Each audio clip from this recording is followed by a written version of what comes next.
Bonjour tout le monde, j'espère que vous êtes en forme. La dernière fois, nous avons vu les différents groupes d'athées. Ceux qui ne croient pas en l'existence d'un être supérieur, ni même en l'existence d'un monde spirituel. Cette fois-ci, voyons les différentes religions dans le monde. Je ne parlerai pas des agnostiques, qui sont un groupe de personnes prêtes à croire, mais qui ne savent pas trop comment se positionner. Certains se différencient même en se définissant comme ignostiques. Une sorte de croisement entre athée et agnostique.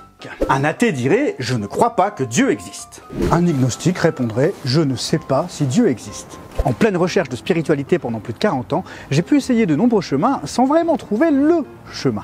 Puis, quand j'ai décidé de suivre Christ, j'ai commencé à lire la Bible et j'ai découvert que Jésus a dit, dans Jean 14,6 « Je suis le chemin, la vérité et la vie. Personne ne vient au Père que par moi. » J'ai pris ça comme une confirmation, je l'avais trouvé, ce fameux chemin. Mais ce n'est pas le thème de la vidéo. Un peu quand même. Le thème de la chaîne, oui, mais il me semble important de faire un point sur les religions et la religion en général. Les religions, c'est parti.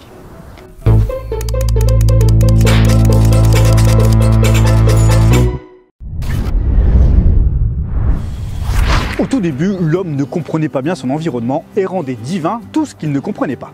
La foudre, le feu, l'eau... Chacun de ces éléments a pris la forme d'un dieu, et petit à petit se sont instaurés les cultes à ces différents dieux.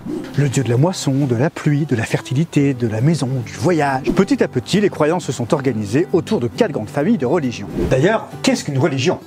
Voyons la définition dans le dictionnaire. Le Larousse nous dit que la religion est l'ensemble déterminé de croyances et de dogmes définissant le rapport de l'homme avec le sacré, mais aussi un ensemble de pratiques et de rites propres et spécifiques à chacune de ces croyances. Le petit Robert, pas de jaloux comme ça. Le petit Robert donc définit la religion comme étant la reconnaissance par l'être humain d'un principe supérieur de qui dépend sa destinée, attitude intellectuelle et morale qui en résulte.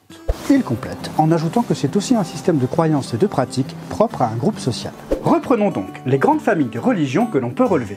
Je ne parlerai pas des anciennes religions, pour lesquelles on pourrait faire plein de vidéos, mais je vais surtout parler de celles que l'on trouve encore actives de nos jours dans le monde. Je ne parlerai pas non plus des faux dieux qu'on voit dans la Bible. Moloch, Baal, Astarté... La majorité des croyants ont la foi que notre vie continue après la mort. C'est ce qu'on appelle la vie éternelle. Je le répète, ne vous attendez pas à un documentaire de 5 heures sur les religions. Je n'entrerai pas dans le détail. Je ferai plutôt une liste des principales religions actuelles. Je ne suis pas non plus un grand spécialiste émérite de chacune des religions. Si je fais une erreur, n'hésitez pas à me le dire en commentaire pour rectifier le tir. Les 4 grandes religions monothéistes. Le christianisme, qui croit en ce que Jésus a fait à la croix pour payer notre dette spirituelle et nous donner accès à la vie éternelle. Le christianisme apparaît lors de la résurrection de Jésus. Et il faut faire quoi pour obtenir la vie éternelle? Il faut croire d'un cœur sincère en ce que Jésus a fait et apprendre à le connaître pour l'accueillir dans nos vies et le suivre en quittant le mauvais chemin sur lequel nous étions. Comme je l'ai dit en introduction, il s'est défini comme étant le chemin, la vérité, la vie. Croire en Jésus, c'est donc croire qu'on accueille la vie éternelle, en le suivant, lui, le chemin. Vous serez rapidement fixé sur la sincérité de votre cœur. Une soif presque surnaturelle de savoir qui est Jésus et une envie irrépréhensible de lire la Bible. Envie de chanter des louanges, de prier, de parler de lui autour de vous. Et en le laissant prendre de la place dans votre vie, vous vivrez un véritable changement intérieur. Paix, sérénité, sécurité. J'en parle dans de précédentes vidéos, et je continuerai à en parler, parce que le sujet est quand même tellement vaste. Alors, je m'arrête là, parce que sinon je ne serai pas objectif. Ouais, bah ça c'est pas gagné, parce que vu comment tu commences... Ensuite, nous avons le judaïsme, apparu lorsqu'Abraham eut la révélation de Dieu. Suivirent Moïse et de nombreux prophètes qui annonçaient l'arrivée d'un Messie pour les sauver. Jésus a été reconnu comme étant ce Messie par les chrétiens.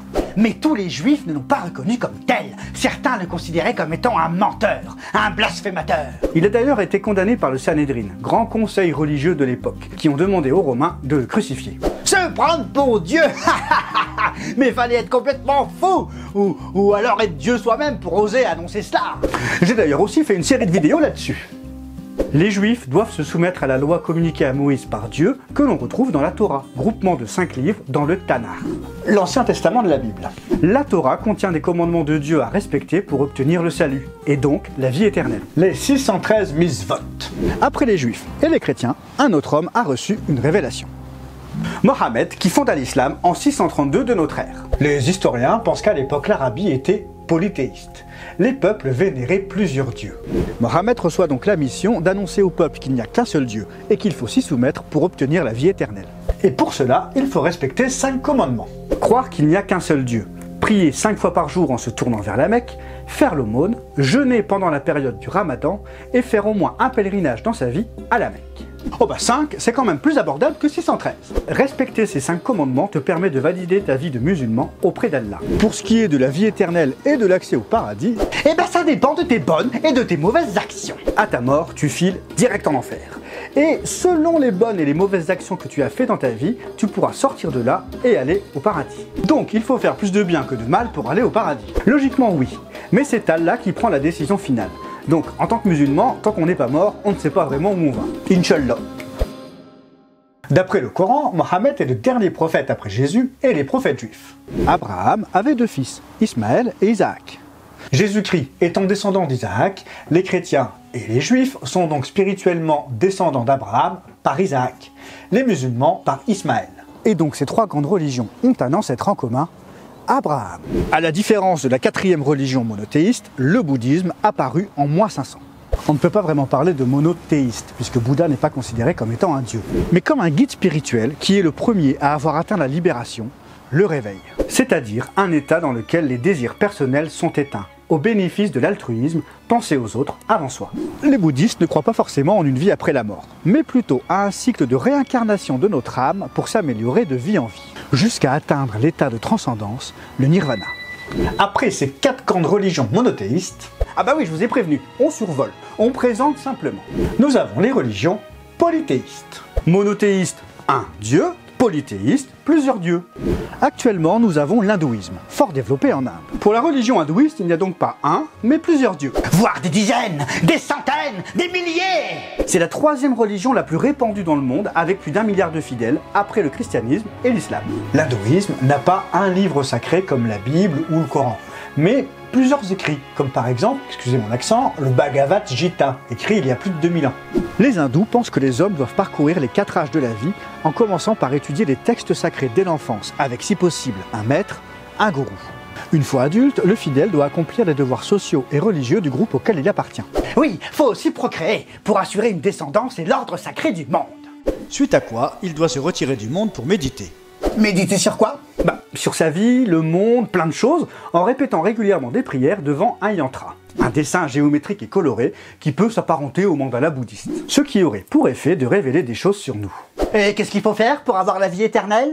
Eh bien, il faut renoncer à soi de manière totale, en espérant que l'un des dieux nous reconnaisse et accepte de fusionner avec nous. Généralement, c'est Shiva ou Vishnu. Et si aucun dieu ne repère la dévotion du croyant, eh bien celui-ci se réincarne, mais il doit d'abord avoir été purifié par le feu des mauvaises actions qu'il a pu faire durant sa vie. Les morts sont incinérés et les cendres jetées dans le Gange. Terminons l'épisode avec 2 autres familles de religions, les animistes et le Nouvel Âge. Les animistes ne prient pas un ou plusieurs dieux, mais s'adressent à des êtres spirituels. Ils croient tout de même en un dieu créateur. Oui, mais celui-ci est très lointain, inaccessible. Du coup, ils s'adressent à des êtres spirituels, des génies, des bons, des mauvais esprits. Tout un tas d'êtres mystiques, de personnes décédées ou d'animaux. Mais aussi aux arbres, aux pierres, au vent, au sable. Pour résumer, les animistes parlent aux esprits qui sont dans le monde, en leur dressant des totems, en faisant des constructions en pierre ou en bois. Et c'est avec eux qu'ils doivent traiter des affaires spirituelles. À travers de sacrifices, d'offrandes et de gris-gris pour attirer la faveur des êtres spirituels. Surtout répandus sur le continent africain, en Inde ou en Amérique du Sud, nous pouvons trouver des pratiques proches de l'animisme chez les chamans d'Amérique du Nord ou dans la religion Shinto au Japon. Vouer un culte aux esprits de la nature ou aux personnes décédées, ça ressemble beaucoup à de l'animisme. Et donc la dernière famille de religions, la plus récente, c'est le Nouvel Âge, le New Age apparu en 1920. Le New Age prétend trouver ses origines dans le christianisme et se prépare, pour certains, mais pas tous, à l'arrivée sur Terre du Christ cosmique. Certains, mais pas tous, croient que Jésus a été ressuscité et enlevé par des extraterrestres et qu'il en serait lui-même un. Cette civilisation serait passée par différents états de conscience spirituelle. Les croyants, ils ne se définissent pas comme étant croyants, mais si on réfléchit bien, croire en quelque chose, c'est finalement être croyant de cette chose. Les croyants attendent donc, certains, mais pas tous, le retour de cette civilisation sur Terre, avec à sa tête Jésus, le Christ cosmique, se fondant sur son retour annoncé dans l'Apocalypse de la Bible. La Jérusalem céleste ne serait donc qu'une immense soucoupe volante remplie d'aliens. Le New Age est donc un courant spiritualiste et mystique, qui mêle des notions ésotériques telles que l'astrologie sur laquelle se base l'horoscope. Selon l'astrologie, les signes du zodiaque définissent notre personnalité. Il y a 12 signes du zodiaque. Comme les chevaliers d'or dans les chevaliers du zodiaque.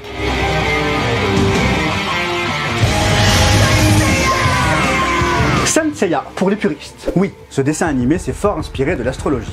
Le temps serait organisé en ère de 2000 ans correspondant aux signes du zodiaque. Nous allons bientôt entrer dans l'ère du Verseau. Le Verseau, c'est un personnage qui fait couler de l'eau, l'eau vive que l'on retrouve dans la Bible. L'eau qui coule illustre le retour de Jésus qui répandrait son amour sur terre. Parce qu'avant le Verseau, il y a le Poisson, l'un des symboles du christianisme. Puis avant, le Taureau, en relation avec le veau d'or à l'époque de Moïse. Encore avant, le Bélier, en relation avec le sacrifice de Bélier par Abraham. Et encore avant, les Gémeaux, qui illustrent Adam et Ève. Bon, c'est joli tes images, mais il se passe quoi dans le New Age? Eh bien, le Nouvel Âge, c'est un mélange d'un peu tout. De la science en se basant sur les dernières découvertes scientifiques, majoritairement la physique quantique. Mais aussi des pratiques ésotériques, voire occultes, magie, magnétisme, voyage astral. Mais aussi les différentes mancies. La cartomancie, lire l'avenir dans les cartes. La chiromancie, lire l'avenir dans les lignes de la main. La bibliomancie, ouvrir sa Bible et deviner son avenir. La cristallomancie, pour les cristaux. Mais aussi des prières à l'univers, aux anges gardiens, aux êtres de lumière. Mais aussi des pratiques orientales, de l'humanisme. Bref, un mélange de plein de croyances. Ce qu'on appelle un syncrétisme, dont le but est de se découvrir pleinement en s'intéressant à soi, à sa vie, à son être, à son âme. Faire des voyages intérieurs, se louer soi-même, se persuader qu'on est bon, qu'on est une bonne personne, pleine de capacités et d'essence divine. Il y a plus de 400 pratiques dans le New Age, permettant à chacun d'aller piocher selon son humeur, son inspiration, ses découvertes du moment. C'est pour ça que les croyants du Nouvel Âge ne pratiquent pas tout. Certains, mais pas tous, vont plutôt chercher du côté de la physique quantique. Certains, mais pas tous, vers les extraterrestres. Certains, mais pas tous, seront plutôt orientés vers la magie, la divination. Tout cela me fait bien penser à ce que disait Paul dans sa lettre à Timothée. 2 Timothée chapitre 4, versets 3 et 4. Car il viendra un temps où les hommes ne supporteront pas la saine doctrine, mais ayant la démangeaison d'entendre des choses agréables, ils se donneront une foule de docteurs selon leurs propres désirs. Ils détourneront l'oreille de la vérité et se tourneront vers des fables. Et alors, il se passe quoi après la mort? Eh bien, l'homme étant divin par nature, sa mort n'est qu'un passage pour se fondre dans l'univers, dans l'essence divine. Le seul jugement auquel l'homme doit se confronter, c'est la conséquence de ses choix. Par de mauvais choix, on retarde ce moment, et nous partons pour une nouvelle vie sur Terre. La réincarnation. Ah ouais, il y a vraiment de tout. Et oui, et je me permets d'en parler parce que j'ai longtemps baigné dans ce milieu à la recherche du meilleur chemin pour moi. Moi, et encore moi. Mais rien ne me satisfaisait vraiment. J'avais toujours comme un vide. J'étais prêt à croire en tout, sauf en Jésus. Car il viendra un temps où les hommes ne supporteront pas la saine doctrine. Fallait pas me parler de lui, de ce bonhomme qui s'est retrouvé crucifié il y a plus de 2000 ans. Ayant la démangeaison d'entendre des choses agréables. Puis récemment, je me suis posé la question, mais pourquoi je pensais ça? Pourquoi j'étais prêt à croire en tout, mais certainement pas en Jésus? Ils se donneront une foule de docteurs selon leurs propres désirs. La réponse est toute simple, je ne le connaissais pas et je ne m'étais jamais vraiment tourné vers lui. Ils se tourneront vers les fables. Pourtant, Jésus a dit à la femme samaritaine, c'est dans Jean 4,10, « Si tu savais quel est le cadeau de Dieu et qui est celui qui te dit « Donne-moi à boire », tu lui aurais toi-même demandé à boire et il t'aurait donné de l'eau vive. » Et c'est en Christ que j'ai trouvé mon identité. C'est lui qui est venu me donner cette eau vive, qui est venu combler ce vide. Blaise Pascal disait « Il y a dans le cœur de l'homme un vide en forme de Dieu que rien de tout ce qui a été créé ne peut remplir, mais seulement le Créateur qui s'est fait connaître par Jésus. » Et pour cela, j'ai tout simplement arrêté de chercher, à droite et à gauche, en visitant une foule de docteurs. Et je lui ai dit « Ok, je ne sais plus où j'en suis, je ne sais plus où chercher, et j'ai l'impression que rien ne pourra combler ce vide. Je savais que je faisais des choses à l'envers, que je n'étais pas toujours dans le bon chemin, même si je me considérais globalement comme étant une bonne personne. Alors j'ai décidé de lui laisser diriger la barque de ma vie. Après tout, si Dieu m'a créé, il devait avoir une bonne raison de le faire. Il doit avoir préparé des choses d'avance pour ma vie, il doit savoir ce qui est le mieux pour moi. S'il a décidé que je sois comme ça, c'est bien pour une raison. Qu'est-ce que je fais là? Dans quelle étagère? Alors, je me suis adressé à lui dans une prière toute simple. Une prière après laquelle j'ai commencé à m'intéresser à qui il est et à ce qu'il est venu faire sur Terre. Une prière que j'ai faite avec un cœur sincère. Un cœur perdu qui ne savait plus quel chemin emprunter. Une prière qui a changé ma vie, qui a bouleversé ma vie. La prière, la voici. Seigneur Jésus, je veux te connaître personnellement. Merci d'être mort à la croix pour mes péchés. Je t'ouvre la porte de ma vie et je te reçois comme étant mon Sauveur et mon Seigneur. Prends la direction de ma vie. Merci de pardonner mes péchés et de me donner la vie éternelle. Fais de moi la personne que tu veux que je sois. Si ça te parle, voici un lien pour la prier dès maintenant, avec après quelques conseils. Bon, tu peux aussi mettre le lien de côté si tu préfères attendre encore un peu. Ou tout simplement éviter de revenir en arrière dans la vidéo. Tu peux, en attendant, lui demander s'il est bien là, s'il est bien en train de frapper à la porte de ton cœur, dans un rêve ou tout simplement dans la vie de tous les jours, par un moyen pour lequel tu n'auras aucun doute. Sois attentif, et je te dis à très bientôt.